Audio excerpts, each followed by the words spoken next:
let's jump in. As you probably all know, Kevin McCarthy, the Speaker of the House of Representatives, is now the first Speaker of the House in American history to be kicked out of his job, to be fired by the House of Representatives. He is also the second. He has served the second shortest term of any House Speaker in history. The first one was shorter because the House Speaker died of, I think, tuberculosis or something, just after he was elected Speaker. The vote it was triggered after Matt Gaetz, the representative, the MAGA representative, was furious at McCarthy's deal with Democrats, whereby they extended government spending for another, I think it was 6 weeks, under the existing spending, another 6 weeks in order to avert a shutdown. When Matt Gaetz and his people were not providing any way to prevent a shutdown, not providing any mechanism by which a shutdown could be averted, were not articulating clearly what indeed they wanted. Much of what they wanted was just never going to be achieved, never going to be agreed on. Basically, Representative Matt Gaetz was pissed off because he didn't get to shut down the government. So he instead of that, triggered a vote on McCarthy. This is something that McCarthy had given Matt Gaetz the power to do when he was elected in order to get enough votes to get elected. McCarthy agreed that any member of the Republican caucus could demand a vote on his leadership, and indeed that vote was done. Eight Republicans voted against McCarthy. Not a single Democrat voted against McCarthy. For McCarthy, sorry, not a single Democrat voted for McCarthy, which you'd expect them not to vote for him. And now the Republican caucus is scrambling to find a replacement, to find somebody who can both as a Republican serve as the Speaker of the House for the remaining of the term, which is, I guess, another year and a bit. I don't know about you guys, but I certainly don't feel sorry for Kevin McCarthy. Kevin McCarthy deserved this.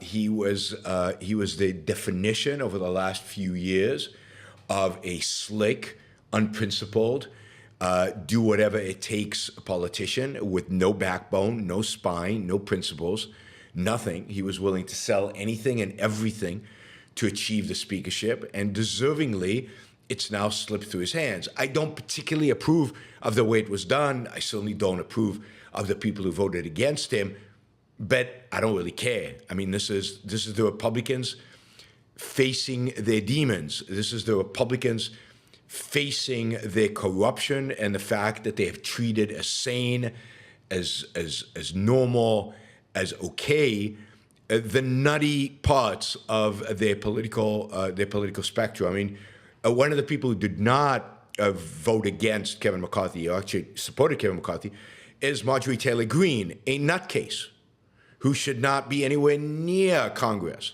Why did she vote for McCarthy? Because McCarthy had basically embraced her, given her juicy positions, treated her as a normal human being. Just for that, he deserves to be ruled out as Speaker. Anybody who views Marjorie Taylor Greene as normal should be ruled out of having any kind of leadership position in the United States. But it really goes back quite a while, and his devotion and dedication to Trump.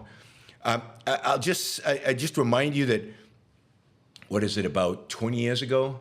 Can't remember when this exactly.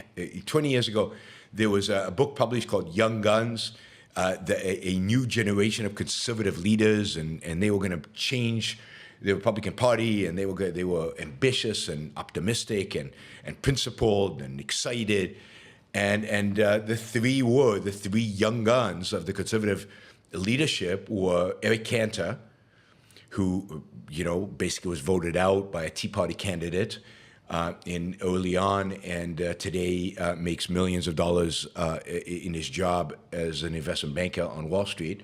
The only reason he has that job is because he has political connection that the investment bank justifiably can leverage.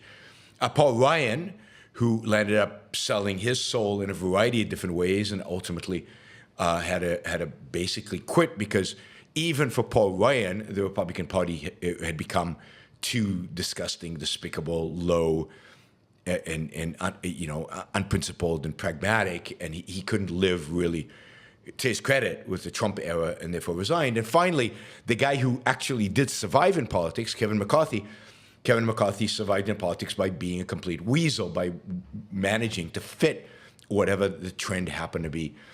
And so he was a huge supporter of Trump because he knew where the winds were heading. He was a part of the election deniers after the 2020 election.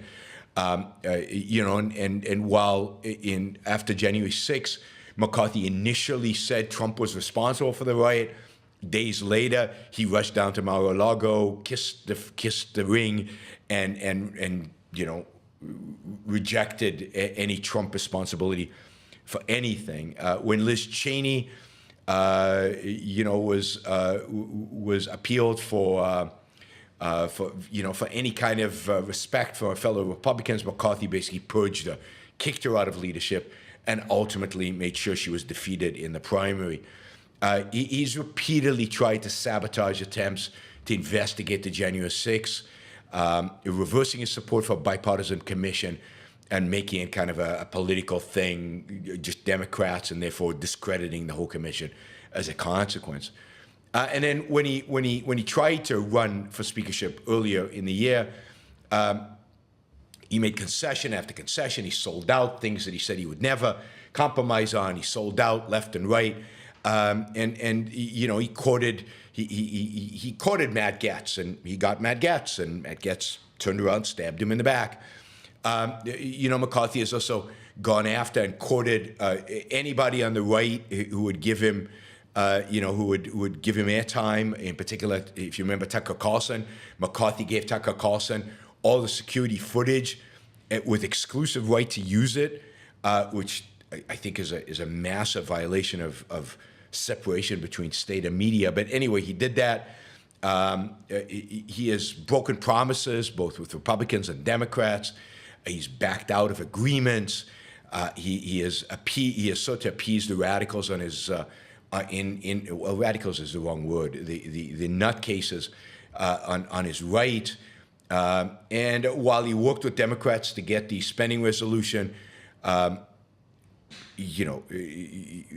he backstabs Democrats and everybody else many, many times, nobody was sympathetic to him. So,